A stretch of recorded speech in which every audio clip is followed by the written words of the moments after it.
Hi, and welcome to Gold Mines. Today we're going to be talking about coffee, and we have Ty over here from Kingdom Coffee Yes, Roasters. sir. I'll let him introduce himself, but basically, Ty opened up his own coffee shop in the midst of the pandemic, survived it, and came out at the end, and now he's running Kingdom Coffee Roasters. So today I want to pretty much get into what it takes to open up a coffee shop, the takeaways of someone that's interested in getting into the industry, some of the roadblocks, the pain points, and hopefully the takeaway here is going to be if someone is interested in opening up a coffee shop themselves, what kind of advice we could give or share from our testimony or experience. Obviously, every situation is going to be different.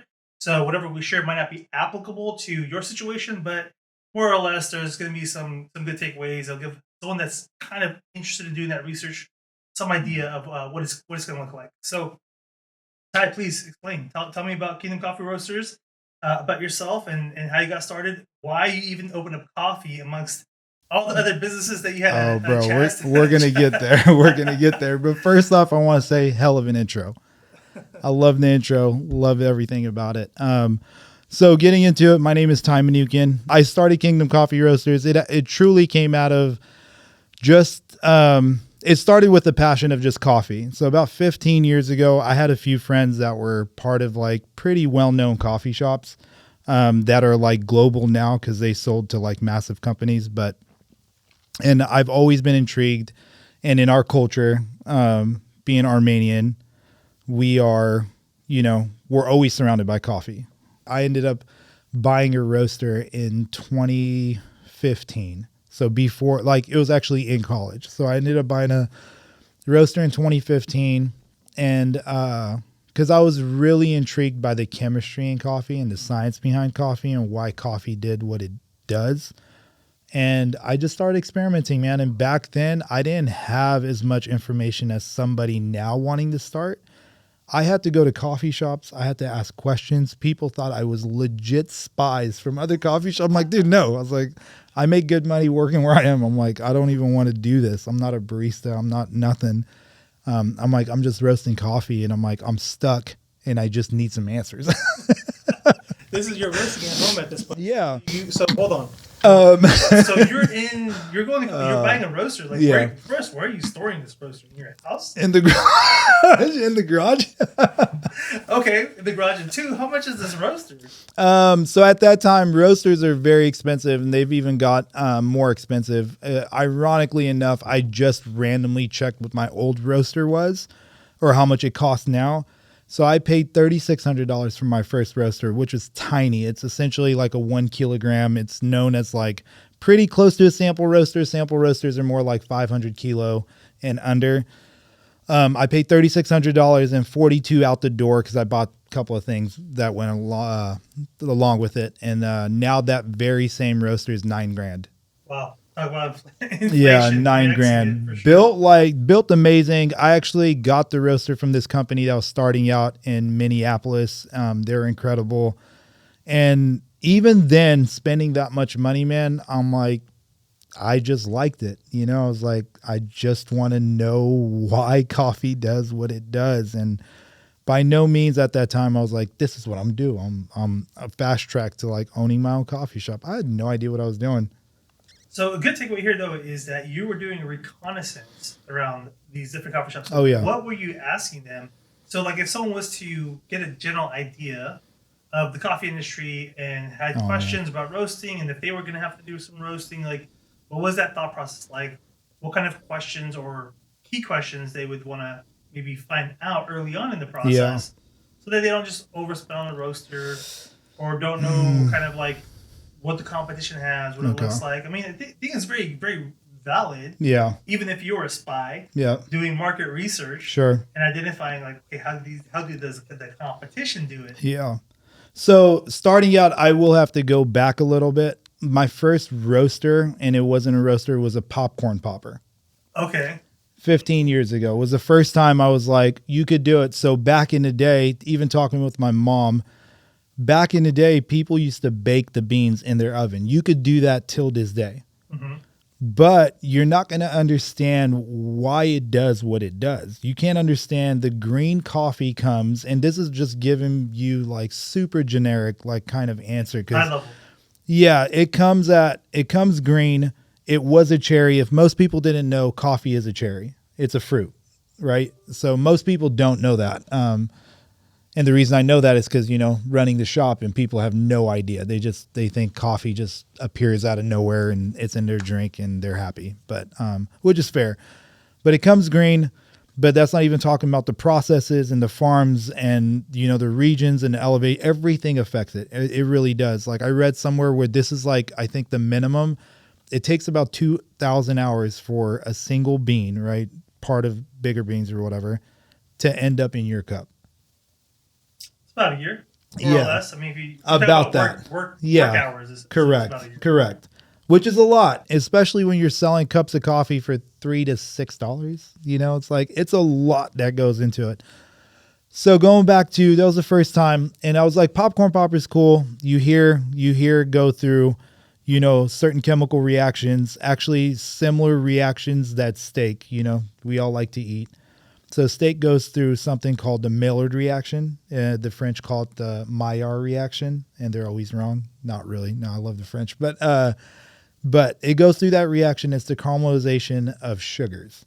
So when you take the green, I've showed you green coffee before, and then it looks brown or dark after, right? That's all it is. It's going through chemical reactions, and during that time, it's our job as a roaster to develop it, just like when you throw in a steak, however you like it, you're not going to expect that steak to turn out the way you want it unless you're attentive and you know what you're doing.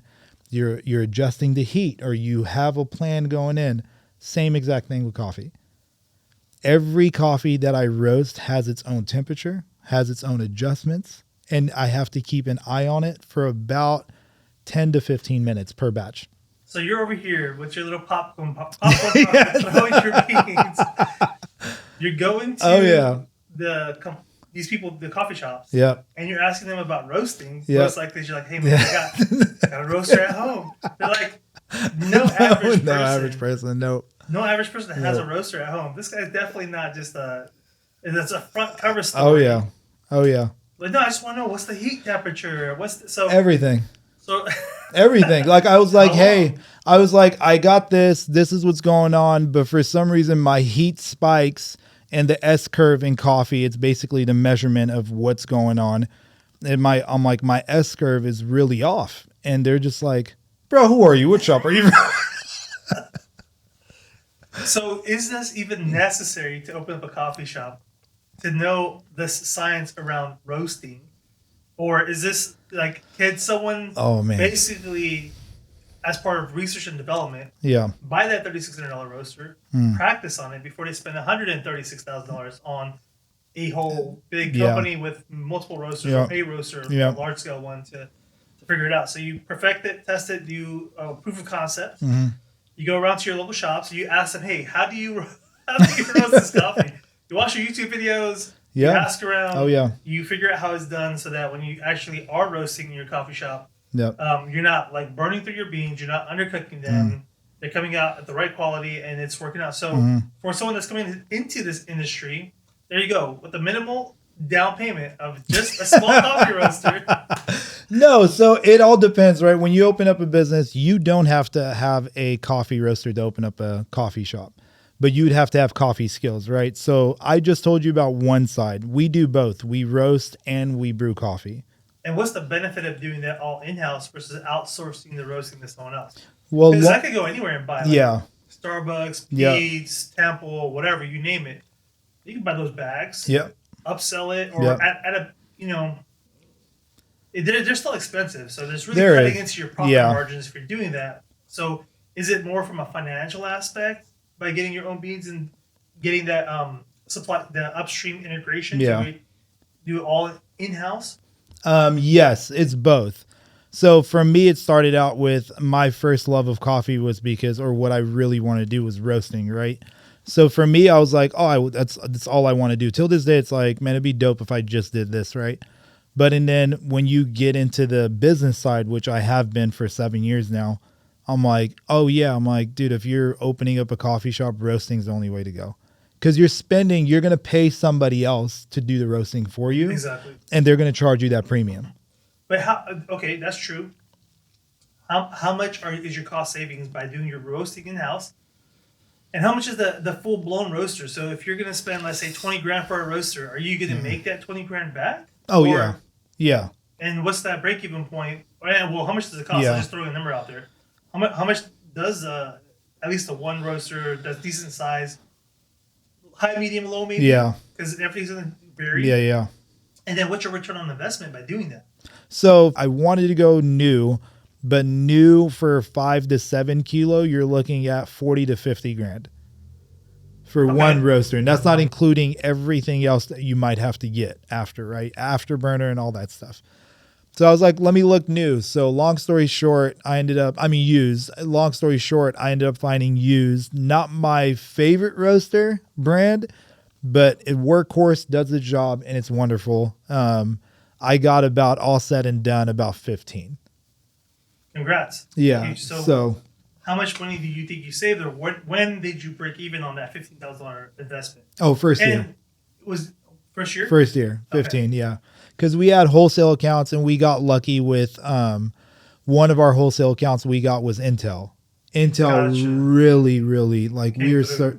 dude, we were serving a lot of coffee to Intel. You're talking about 7,000 employees at that time. And it was weekly coffee just delivered to them. So it was a lot. So the first year we made up the price of the roaster almost tenfold the first year. Nice. Yeah. So basically, there's a huge cost savings by having the roaster, Hmm. cooking your own beans, grinding and Yep. everything. Then you're able to bag them or whatever, Yeah. and do the Yeah. e-commerce Yeah. side of things.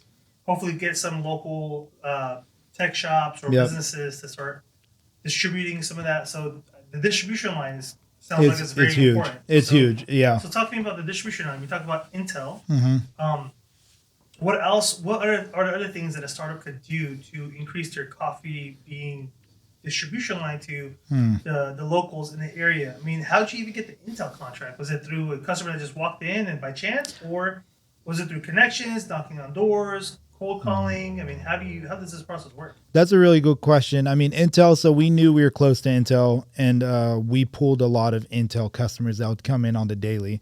The more they came in, I didn't even think about a small shop in Folsom, Little Kingdom, could even get a contract like that. I did not think, like, my mind wasn't even there.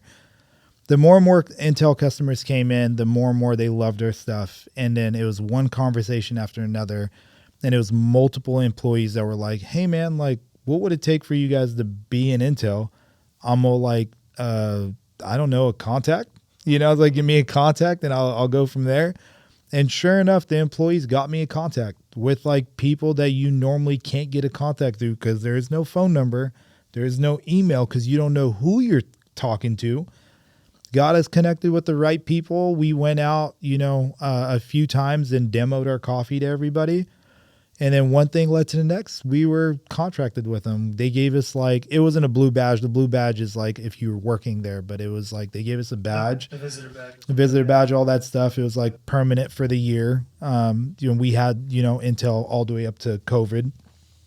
And every Tuesday morning, I would deliver hundreds of pounds of coffee Wow. to Intel ground that we had to grind ourselves. That was the biggest pain about it. But the amount of money that came through that was dope, man. It was cool. It took care of like rent and essentially like employees. Everything else was just like me and Will. So since we're on the topic of Mhm. distribution, it sounds like some of it is by chance, some of it is by knowing your customer base, having good customer service, being talkative, identifying those opportunities through those natural conversations, and then people just kind of naturally offering, "Hey, would you be able to do this event, that event?" So finding those opportunities through your foot traffic and Yeah. capitalizing on that. So really using that blue ocean marketing strategy to take advantage and expand your distribution line. Now, talk to me about your logo, your location, um, the whole idea. I mean, we kind of glossed over how you even Yeah. got into the shop. Yeah. So, how did the formation go, and how'd you get even just started in general? Yeah. Like, if I'm being honest, what really drove me to open up this shop, it was a lot of prayer that was happening during that time. And what really pushed me that was like, man, I wanted to create a space where communities could come together no matter the differences, but just have the commonality of coffee and could actually sit down and have a different or a decent conversation, whether they disagree with each other or not. And man, I kid you not, there's days where nobody knows, right? Nobody knows the prayers I've had, and nobody knows like the stuff that God's promised me that I've actually seen in fruition in my shop. Wow. Like I got so many stories just of that alone. And there's days, dude, like kid you not, I'm tearing up driving home because of something I seen. And I'm just like, God will remind me and be like, this is why, you know? The reason we picked in our location, I'm getting that we picked Folsom because we wanted to bring, the idea was we wanted to bring big city coffee, New York, Chicago, San Fran, LA, like name it, right? To little suburbia Folsom. And there was nothing. Before us, there really was nothing minus Pete's and Starbucks. So we're like sick. On paper, our location was dope. We're across the river, the outlets, a lot of recreational activities. A lot was going on. We quickly found out about 3 months into it, not a lot was going on. And people loved our coffee. They thought we were like super high, like high quality. No one doubted us on that, but it was an everyday, and that was a problem. So we had to pivot very fast on like, how can we be an everyday coffee? Because if we're not an everyday coffee, we're not going to survive. So everything you've learned about like what you're trying to do, you're masterfully trying to curate this delicious cup of coffee for somebody that doesn't like it. And I can't judge them because coffee is one of those things. It's very subjective and there's no judgment, especially me just saying the big push in coffee was the people. It's true. There's no judgment. It's me saying like, hey, you're welcome in, but if you don't like my stuff, get the heck out of here. You know? Added vanilla latte, bro. We had no syrups, no nothing. I mean, we still make all our syrups. That was our takeaway. It was like, if we're going to give you syrups, we're going to make it. We still make all our stuff in-house. I still geek out in every seasonally. Like we'll think of something crazy, like the marshmallow, like drink you had, or you saw that not too long ago. And, but you know, doing fun things, man, but it's different. So the business side took over the passion side. And that became very draining and very worksome, right? It wasn't picture perfect that everybody's like coffee shop and doing this. And I'm like, no, dude, bills, utilities, like buying and sourcing and pricing. And dude, Corey, I passed out over 1,000 flyers. Probably within the first month we were there. If I'm being generous to myself and nice to myself, we maybe saw 5%. That's me being nice. So you pass that 1,000, you get 50. Hey, bro. Maybe. Being generous. Dude, this is our journey, and I got to mention this just because we've come a long way, and I love this moment, but it also was so humbling. Me and Will would run the shop essentially 7 days a week. Essentially, even on our day off, we were trying to do stuff, right? We would run the shop from 6 in the morning till about 7 at night every day. It was just us. We had no employees. Dude, there was like nobody coming in. We did it. Flyers. I'm knocking on doors, businesses. Like I'm emailing people. I'm Instagram, dude. I'm on Instagram. Like I hate Instagram. Like I don't like social media, right? It's hard for me, but I'm on it. I'm doing it. I'm staying out. Like, you know, I'm trying to make all this work. Me and Will resorted to playing video games in the shop because there was nothing else. We were at a point where I'm like, dude, there's nothing else I could do. I feel like whatever I had in my mind, I already exhausted. Like the flyers, social media, Facebook, you know, like knocking on doors, emailing, going to neighbors, going to the outlets. Dude, I'm at the outlets like, boom, boom, boom. Hey, come to Kingdom. We're right across the street, you know? Nothing. And then we ended up pivoting and started adding stuff that people actually really like that we don't like as much or whatever overnight. Wow. Legit overnight. That's not even an exaggeration. Overnight. I posted, we had a vanilla latte we make in-house. Our sales the next day was like almost 3 times the amount. Granted, it wasn't all that, but 3 times the amount. Wow. Just by going to the traditional coffee. That's it. Everyday, generic. That's it. That you can get anywhere, any gas station, any restaurant, and that is what people want. Yeah.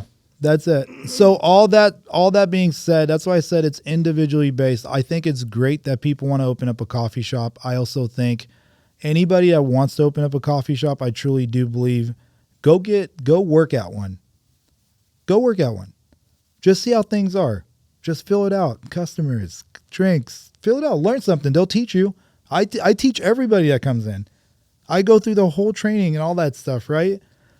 Go learn it. See if you like it. I had a mom. I legit begged her not to do it, and I lost contact with her. A mom, she was a nurse. She made decent money. Single mom of like 2 or 3. She literally told me she was about to put up her house to open up a shop. Wow. I begged her. I'm like, please don't do that. Because she told me about the area it was going. I did some research for her. I was like, please don't do that. I was like, I'm like, you made me feel so uncomfortable telling you that I didn't want to tell her you should do it. Because I don't want to be responsible for her kids being out of a home. But yeah, I don't make any, like, I didn't make anywhere near what I was getting for my brother. But Corey, I don't think I've ever had a job that I felt, you know, especially around those times, more fulfilled and more happy. I've never woke up ever, even early in the mornings, even when it was hard, hated going to work. I never had that. So that I was like, that's dope. Like, yeah. That's cool. You know what I'm saying? I used to have jobs, and I know you were the same. I used to have jobs I legit would cry in my car. I'm not a big crier, I promise you guys. I know I mentioned that a few times, but I used to cry in my car because I'm like, I hated it. Hated my jobs. I was like, dude, this sucks. This freaking sucks. Especially for you, because you've had some very unique jobs. Oh, yeah. I haven't even. We won't go into today, but yeah. Unique jobs. 100%. Yeah. So there's a few things that you mentioned that I want to highlight. One of them was that the change in the menu really drove traffic to your storefront. And I think for anybody that's starting a coffee shop, you really got to do that audience analysis. I mean, Ty's had several years of experience roasting, perfecting the craft, making really high quality coffee. And that sounds like it's everything from just like the black coffee that has the flavor, that has the notes in there. But the average person might not have that palate. So those years of experience, especially the first 3 months of having like a unique menu, really did nothing except hurt. So it's just like your greatest strength became your greatest weakness 100%. In a way. 100%. So the takeaway here is audience analysis, identify what the general surrounding shops sell, everybody's going to. Yep. Go get the menu. See what's consistent across all the menus at all the local shops. See how much little variations that can make the same drink, but a little bit different. Oh, yeah. Natural syrups, homemade syrups, and branded. So, like, all the marketing, I think, was effective to get your name on the map, but nothing to bring the customer back in a second. No. You got people to follow on Instagram, social media, whatever. But again, they walk in like, oh, there's nothing here that I like. Not on the daily. We've heard from multiple customers saying like, oh, you're the big city coffee in Folsom. So whenever our friends from out of town, out of state would come in, we would bring them, like they would come to us. Because they're like, oh, you guys are cool. We don't have to go to downtown Sac, you know? Like, yeah, that's true. So I'm like, that's cool, but not, you know? Well, like, could you do something like a secret menu? So it's funny you mentioned that. Yes, we do that minus having like the secret menus. So we'll give everything that like most customers will like, but I also bring in coffees like we have a pour over station. So I'll bring in coffees if somebody wants like a killer espresso or a killer pour over. I'll have certain coffees, very high quality, very high grown, very meticulously, roasted and brewed. We have that for them too. It just takes a little bit more time. That's all.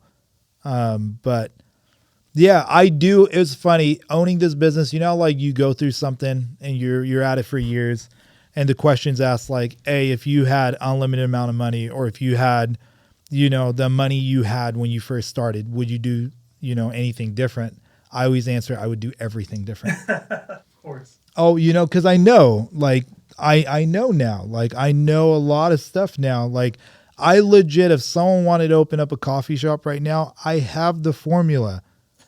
Well, let's open up the secrets. 100%. What is the formula? So if someone was, I want to ask you a couple of Yeah, things. yeah, of course. Before that, one of the things I was going to ask you is, how did you survive COVID? Dude, it's so trippy. Even like now when I think about it. So we lost 6 employees overnight, which, understandable because none of us knew what this was, what was going to happen, all that stuff. Me and Will had no other form of income. Me and Will, like, we didn't have, and Will, I forgot to mention, he was my partner. Like, he was my partner during that time.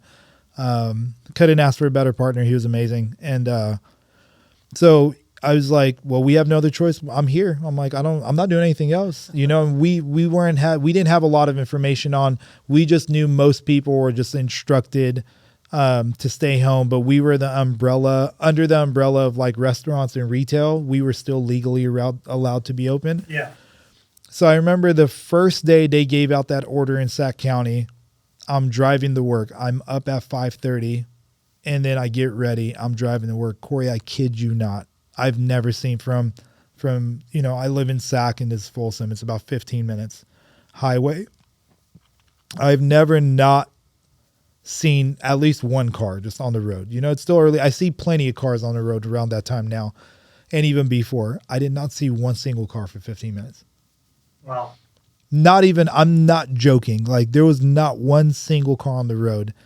And I remember I called Will on the freeway and I was like, hey bro, like, are we sure? I was like, I don't see a car. He's like, I know, bro. I didn't see a single car. We get there, super long story short. We're open, we're careful, all this stuff or whatever. And dude, our regulars super came through. I'm talking about people are coming in and buying and this was like a lot. Our online sales crazy went up because people are just buying bags, just a bunch of bags. And I'm still roasting. Some days I was roasting every day or some weeks. And then customers came through buying like $500 multiple time gift cards and like $200 gift cards and just giving them out to people. They're like, go to Kingdom because they're like, we cannot afford to have you guys gone. Because we built that community. And it was that space for them where they could come and hang out and be themselves and just like a place of peace for them, and it was awesome. And seeing that was so humbling, man. And I was just like, wow. Unreal. Like our regular customers, our customers we see daily, weekly, all the time, they are sole-handedly are responsible for keeping Kingdom open. That's crazy.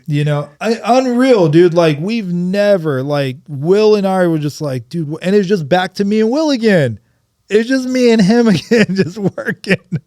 And it was cool. It was fine. We shortened our hours because it didn't make sense. Our hours are still shortened and stuff, man. But survived through COVID. We're doing good. It still feels like I'm doing a little catch up just because I'm like, man, we are at such a good standing. We're like getting ready to look for a second shop. And now for the last couple of years, I just feel like I just been like every year we've been growing since back to hopefully where we used to be.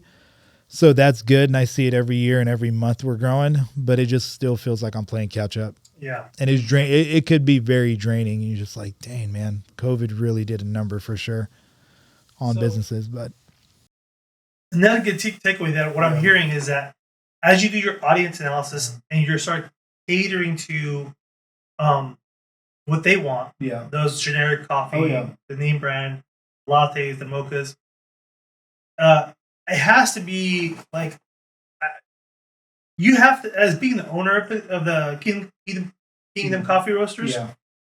you being present frequently, I think, made a huge impact. I'm just playing it out in my head.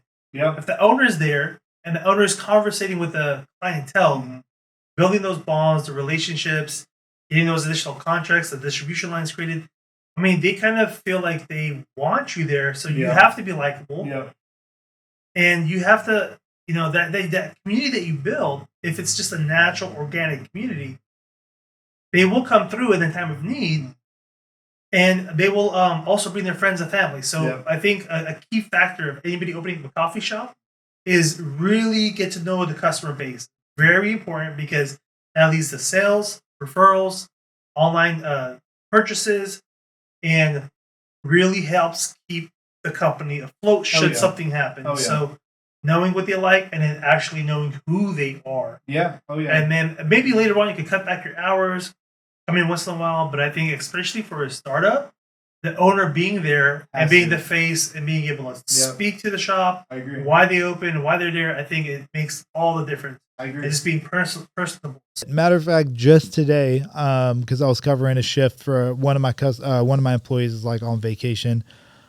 Just today, sat down with one of my like regulars and just like she was telling me about her day and like what she has going on. I that's the whole point. Even when I hire people, we have bar seating too. So I'm like, dude, engage.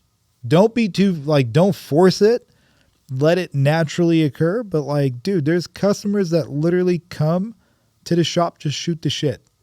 They'll order coffee and they'll shoot the shit. And sometimes I'm just like, bro, don't you got work? I'm like, you've been here an hour. It's the weirdest thing, but it's humbling. It's so humbling, man. And I don't think about it every day, but I'll think about it moments like this. And like when I tell people and I'm just like, man, it's super humbling, man. Like I'm very grateful for all my customers that come in for sure. How would you go about doing things differently if you had to do the coffee shop again? I love where we opened up. Don't get me wrong, right? But I would open up probably a different place with probably a little bit more traffic.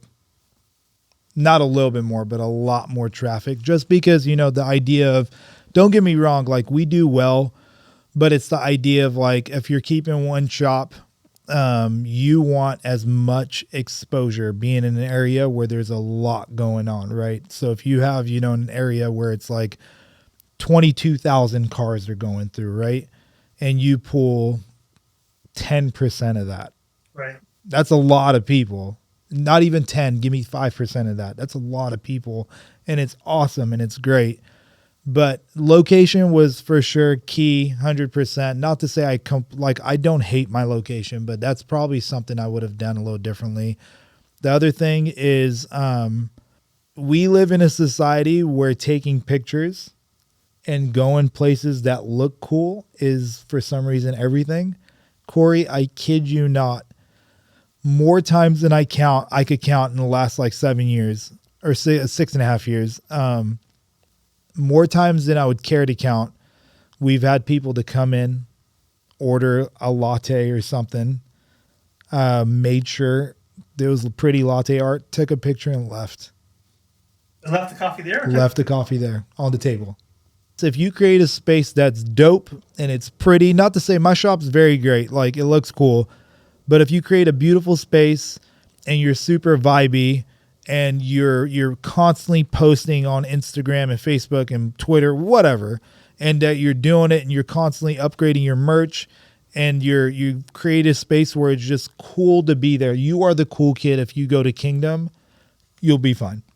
That's actually a really good tip, because the coffee is post ready. You make that, you give it to the customers, and they take the photos, they post it, they share it with their friends and family, and that drives traffic to the channel or to the coffee roaster.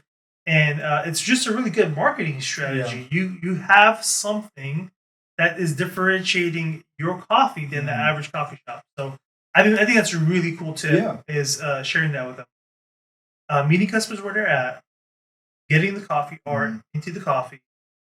What else is there that could be done differently if you were to do it all over? So, I mean, differently, I mean, we're already doing this. For me, I geek out just like you could talk about the podcast and you could talk about just tech in general. If I could do anything differently, I probably would have waited and seen if I could get more money. Cause at that time it was still, I mean, now it's difficult of getting, money for startups and all that stuff. Back then it was pretty difficult too. I would probably wait a little bit longer just because I'm like, man, like I geek out over tech too when it comes to coffee. I'm like, it would be cool to have certain things and I could do certain things with, or like machines I could do certain things with. So I would have different machines or more machines, not different. The machines I got are great. Like just my espresso machine's 22 grand. By no means it's a cheap machine. It's a very, very expensive machine and I could do a lot with it, but I would just want more. I would want more, and also I would change the flow of the bar. But it's not something you would know until you open up, right? Right. So it's like you open something up and you're like, bro, people naturally are standing here instead of where I told them to stand. Like, okay, let me figure this out and try to like direct. And then when you're trying to direct, like we changed our bar setup up like a few times. So just like minor things like that. But if somebody came in and was like, Ty, I got $250,000, I'm like, bro, let's go. I'm like, I will make sure, like guaranteed, I will make sure you are very successful and that $250 will somewhat make sense. But you also got to think like, dude, how many cups of coffee do you need to sell for that 250K? True. You got to keep that in mind because it's not, dude, your employees, I mean, just like any business, that's going to be your most cost, right? Your employees. And then you're constantly buying and dealing with this day and age with like, as stupid as it sounds, because we were talking about it today at the shop, eggs. The price of my eggs are higher. Like we do breakfast sandwiches, right? We do small bites and all that stuff. Like I used to pay $11 for, pretty big case of eggs. It's like 21 now, 22. Yeah, it's double. You know what I'm saying? I'm like, so I raised my prices up too. That's part of it. It is what it is. Nobody complains because everyone understands. But just stuff to like really think about. It's work, right? As an employee, as the owner, Corey, I'm thinking of seasonal drinks, and I try to pan off, like I'm trying to give off to anybody. I'm like, hey, if you think of a drink and it's awesome and you bring it and we test it and everybody loves it, I'll serve it. I'll serve your drink. We've had a few people that came up, but at the end of the day, it's not theirs. They're not going to put that super high thought and process into it because it's not theirs. So what I'm left with is, what drink do I want to do? Every season where it's like, dude, it's draining. Like the first 2 years, first 2 years, believe it or not, I put out a new drink every month after the 3 months. Because I was so gung-ho. Yeah. I was so gung-ho. I was like, yeah, I'm going to give you guys blah, blah, blah. I was like, all this stuff. And we were going. The train was on its way. And I was like, bro, that. But I quickly burned out. After 2 years, because I was like, bro, I'm running out of ideas. There's just so many drinks I could make and like offer. But the cool thing is some of those drinks have truly become a fan favorite where I bring back every season. Nice. But I bring back certain drinks for certain seasons, and then I start thinking of different ones. And it's part of like, I'm not a chef. I don't consider myself a chef, but I do have a pretty decent palate. And I try to put drinks and like flavors and certain things together, which I think will taste good. Last week I taste tested something so trash I haven't done in a very long time. I love Bloody Marys. Oh my goodness. I love Bloody Marys. So I try to make a Bloody Mary cold brew. Wow. That just sounds horrible. Not tried. I made a Bloody Mary cold brew. Horrible. Yeah. It tastes horrible too. Yeah, I try to convince myself it wasn't as bad as it was, and I gave it to a few of my employees. And literally all of them just spit it out. They were like, bro, this is so bad. I was like, yeah, I'll try to do something crazy and different, whatever. I was like, whatever. So I think the cool thing here, though, not the Bloody Mary, Yeah. but Hey, don't knock it till you try I'll jump in so it. fast. Is that the art of the location of the coffee bar and the foot traffic. Big takeaway here is when people walk through your storefront, where your coffee bar is and where they're going to stand are going to be two different things. So if the coffee bar is positioned in a way that the foot traffic will have like good standing location, be able to sit, not interfere with you or clutter around you in a way. So that's all things that I would have never thought of. Like how are It matters. customers going to walk through? I mean, you don't want to put. I see some people put up the straps, kind of guide people a certain way, and then people don't follow it because they're like, "Why is this here? This is stupid." And they just That's what I mean. And then it just ends up being more of a hassle for the customers, and they just get more irritated because now they're being told what to do. Yeah. And but so more or less, that's a really good tip. Is like figure out the design if you're building something from scratch. If you have that canvas of where you can put the roaster somewhere, you can put the storefront somewhere, you could do all that. That's great. Yeah. I think one other thing in your shop is that you have like a mural back there. Yep. And I think some people like taking pictures with a mural of whether you have the crown or the waves or something local to that city. I think it makes people want to take photos with that background because it's a cool background. So now you're talking about people that want to take photos with their coffee and people who want to take photos with the backgrounds, the murals that you have in the shop. It's like a thing to do when you come to Folsom is go to this coffee shop and take a picture of this mural, whether it's butterfly wings, crowns, whatever the thing is. It's something that engage with the clientele as they're walking through. Like, oh, I want to take that photo. And then obviously everybody's going to post that somewhere. And you can just have, whatever, coffee green splashes in the form of wings or armor or suits or whatever. Like just whatever. So figuring out ways to engage the community and give them a reason to come back. It's huge. I mean, I've seen some people even put out games, tic-tac-toe or Connect Four or whatever, just so that people have something to do when they're there. But then you got to manage the games, so you got to see if that works or whatnot. When I go back, when you said like, do you need knowledge and all that stuff to start, especially roasting and espresso and beyond the bar, because you got to know what these machines do, and if something goes wrong or whatever it is, right? You have to have the knowledge. Me having the knowledge of coffee, because it's like I could open up the laptop right now and show you Royal's website. You might be like, I don't know what I'm looking at, Ty. Right. It's the same thing with like, if you open up something super, super techie, I'm like, Corey, I don't know what I'm looking at, So it's like understanding like, hey, this farm, this region, this origin around the world offers certain, like I know certain coffees offer certain things. So and seasonal, because it's a fruit and coffee seasonal. So there's certain ones I bring in and I offset them, right? So every 3 to 4 months, my shop goes through all different coffees, something different. And anytime I bring them in, I'll roast them. And then we call it cupping, which is testing, and I'll cup them. And then whatever I don't like, so through the cupping, because of my palate, it'll tell me like what went wrong in the roast and how I could adjust it. But you wouldn't know that if you were testing it, or like just the average person. First of all, they're like, I don't know what I'm testing, tasting. But even if I was somewhat new, most people wouldn't know what to do on the roaster side. They're like, I don't know how to fix this. I know I could see this is very overly bitter or not developed, and the sugars aren't properly developed here. And I'm like, oh, that tells me during the endothermic reaction, which is about few minutes of the roast, I gotta slow it down a little bit to like really harness those sugars, right? Before it gets to the Maillard reaction. I see that in my head. It's weird.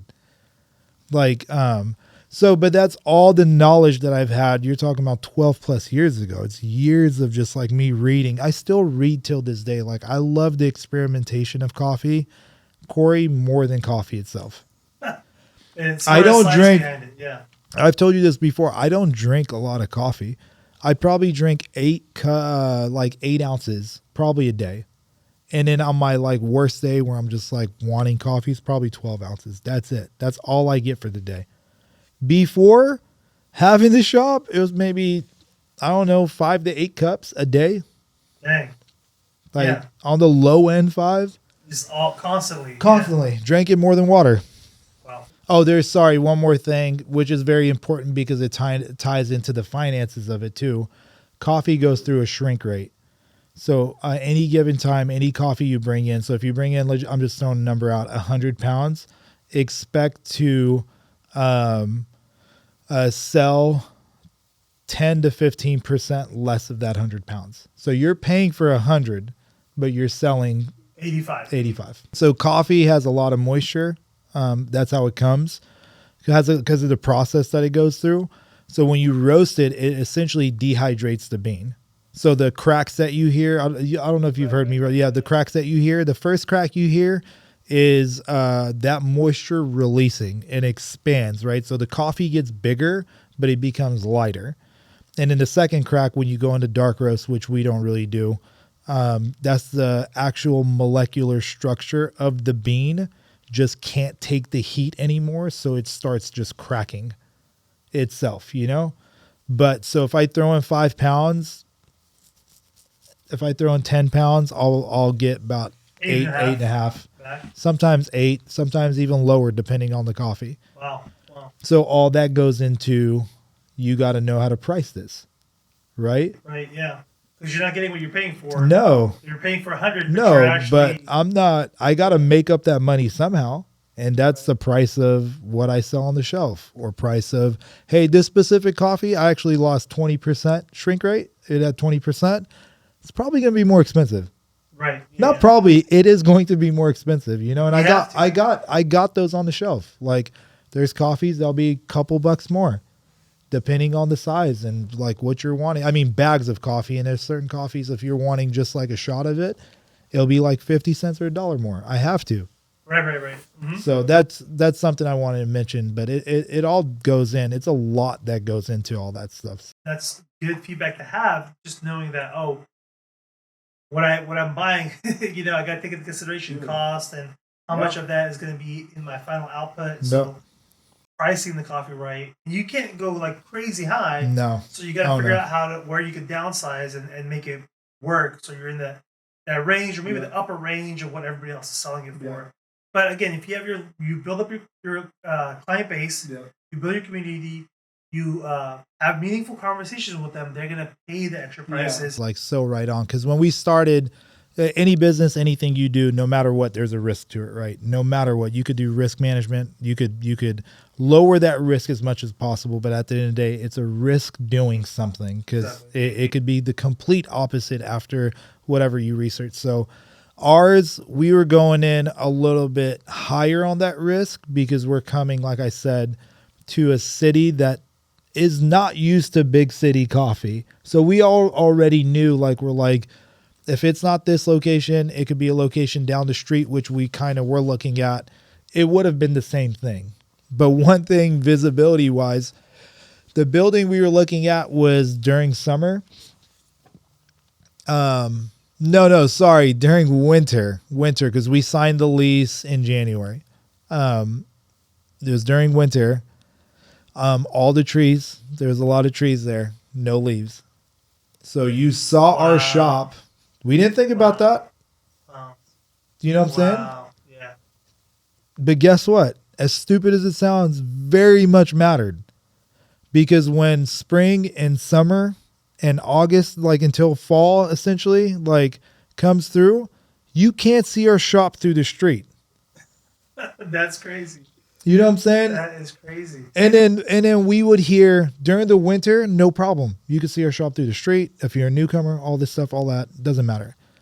And then, spring and summer happens. It's like we hear it almost every week. It's like, hey, man, you guys are hard to see. I didn't know you were back here. You're like, at this point for me, I'm like, bro, you got Google. We've been here for 6.5 years. I'm like, that's on you, type of deal. But it's not. It really, those small things, those stupid things, very much matters. It very much matters, man. For sure. We didn't think of that. I know a guy who knows a guy with a chainsaw. Dude, let's do it. I'm down. But isn't that crazy though? Yeah, and you can't cut down the trees. They're can't do anything about it. Yeah. But you know what we did? We ended up having a bunch of A-frames printed out, like on, I mean, we bought A-frames and then we had a bunch of signs printed out and we put it on the streets. Directing traffic. We had a lot more, few were stolen. It was just like competition. Yeah, it was just crazy because it's a super nice area. It legit, we had like 4 and I think we're down to 2. So like 2 is stolen, I think, something like that. And I was like, oh, whatever. Yeah, Like, there's nothing I can do about it. So there are workarounds. Yep. It's not ideal if you have to do all this extra work. So if you could Avoid find a it, location right? up front, that's a good takeaway. It's like think about the design of the shop, think about how it looks in the summer and the winter. The leaves could block it, and all. Like I would have never guessed that. It would have just been like that's. And Wi-Fi being one of them. Is that something you offer, or? Yeah, we offer Wi-Fi because there's a lot of people that'll come in and they'll ask for Wi-Fi. Our place did not have Wi-Fi. Okay, yeah, that would be a problem. It was for like a year and a half. We were using HughesNet, like satellite. Satellite, okay. Trash, bro. I'm talking about it. It was it was so trash. Our area didn't have fiber. And you gotta pay but them once to put the lines. 10 grand. They wanted 10 grand from each store. And I was like, I'm not giving you. I said I would give them 10 grand if everybody, it was actually 100 grand. So they were trying to get 10 people. We said we were in if everyone else is in. But and then AT&T came through. I don't have AT&T, but I don't know what I just did. But they came through and put in fiber and they were like, all you got to do is switch to our service. That was it. That's done. It was done. I was like, canceled HughesNet, paid a little bit just to cancel it. You know, I was like, done with it. That came in and it was great. But that was another thing. Where doesn't have Wi-Fi, bro? Like, exactly, we're at the outlets. We're not anywhere weird. Like, we're movie theaters. There's a hotel across the street. We're in a place you're like, what the? How do you not have Wi-Fi? Yeah. Bro, like, that's what I mean. Like, I have so many things and things are coming to me as we're talking, but like, I have the formula. Like, you know what I'm saying? Like, right. I have it. Your risk or someone else's risk would be far less than mine. We're gonna have to start, having you charge people for a consultation. Dude, easy all day. No, but those are some really great takeaways. We talked about location. We talked about the design of the shop. We talked about the trees. We talked about even the coffee art, the murals inside, the Wi-Fi, even the amenities. I mean, those all of those little nuanced things really put you apart. Yeah. And probably the most important thing is engaging the customer base, catering to their needs, and building that community to have them come back time and time again. I think those few things, if they just took these tips and applied it, I think they would save themselves a lot of heartache and headache down the line. So, easy. Any last comments, Ty? Anything else you want to leave the audience with about getting into the industry and coffee in general? Well, coffee in general, if we're just talking about the industry, like truly, I really think like coffee is a work of passion. I really do, because you're dealing with people, right? And when you're dealing with them, you're wanting to give them your best, right? Just like any job, you truly do want to give any job your best, but because a coffee shop is a little different, it is very romanticized, and everybody romanticizes about owning a coffee shop. So the idea of opening one up, I urge anybody, I actually encourage people, if that is like a dream of yours, do research, talk to people like me. Like, there's so many friendly people in coffee, Corey. Like, back in my day when I was not as friendly, bro, like, I had to go through it the hard way, but it was all fun and games at the end of it. But now so many friendly people, man, just go ask questions and don't be naive about it. And I would say don't allow like the naiveness of like your dream and you're just really wanting to do it to overcome like just practical stuff like what we just talked about, right? If you're wanting to do like this is what you're wanting to do, but you know what? You don't have 100K, you don't have 200K. I would actually say it might hurt your brand and your coffee if you're just like, I still want to do it with 20K. That might hurt you down the line, because you're not going to give it your all. You're not going to give it your best. And people are attached themselves to brands. That's just nothing I could do about it, right? They like bigger, nicer, shinier stuff, dude. We see it every time a new shop opens up and it's pretty, lines out the door. And over time, another shop opens up, everyone will leave that and go to another one, right? But it's the passion behind it. And you said it, it's very important for you to be there, engage with customers, be kind, be polite. And I always said, I'm like, I care about my customers so much, I'll always put in the extra work that they'll never know about, ever. The hours and all that stuff. And even me swallowing my pride when they like drink my coffee. They're like, it's all right. I'm like, sweet, man, cool. That's awesome. Like I was at the shop till like 2 a.m. But it's okay. At the end of it, it's for the people. So I urge anybody that wants to open up a coffee shop, like do your research, talk to a lot of people. And if it is a dream like it was the mine, you will have some obstacle courses, and that's normal. That's completely normal. But yeah, it's been fun, man. It's been a lot of fun, actually. So where can they buy your coffee bags if they were wanting to get a cup of coffee? KingdomCoffeeRoasters.com, or my favorite is if you're around the area or driving through the Tahoe, stop on in, because I would love to meet anybody and everybody that comes in. It'd be cool. That's Highway 50 and Folsom Boulevard exit. Yes, sir. And that'll be right off the freeway. Iron Point, yeah, across from the outlets. Yep. Okay. Awesome. Well, I hope you found this episode interesting. If you did, please like, share, and subscribe. If you know someone that's in the coffee industry that just wants to know some of this feedback, or if you want to give some of the same tips to people that you know are in the industry and they just want to listen to you, well, hey, here you go. Show them this video, and hopefully they'll take it for what it is. Well, that's right. With that, we'll catch you on the next one. Thanks so much.